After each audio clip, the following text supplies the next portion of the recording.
तुम्ही सगळे काही आहे का नाही, म्हणजे कसं करायचं तसं करा. पण हे 4 दिवस म्हणले वारीच्या लोकांची गैर. आज तुम्ही आले तर आज फक्त आम्ही ट्रेलर दाखवला ट्रॅक्टरचा. उद्या तर आम्ही सगळे जिल्ह्यातले अख्खे कार्यालय बंद करणार होतो. आणि म्हणलं उद्याचे दिवस वारे पंढरपूरचे वारकरी आमचे नगर जिल्हा पास करून जातात. परवा दिवशी अख्खा चक्का जाम करून टाकणार होतो. आणि मग परवा दिवशी चक्का जाम केला का, त्याच्यात दुसऱ्या दिवशी ना तुमच्या सगळ्यांचं परमिशन घेऊन ना 1000-2000 ट्रॅक्टरची यंत्रणा लावून डायरेक्ट मंत्रालयच मोर्चा काढायच्या डोक्यात होतो माझ्या. हे असं हाय सिस्टीम.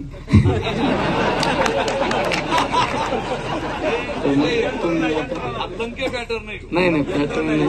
तर मग मला तुम्ही काय विषय नाही, तुम्ही सांगा. हे लोक काय म्हणजे उगा चर्चा नको व्हायला मार्केटमध्ये, काय 2 दिवस बसते उठलून गेले, हे नको. मी तर असं पण ठरवलं होतं, म्हणजे माझ्या पुढे 2 पर्याय होतो. उद्या सोमवारी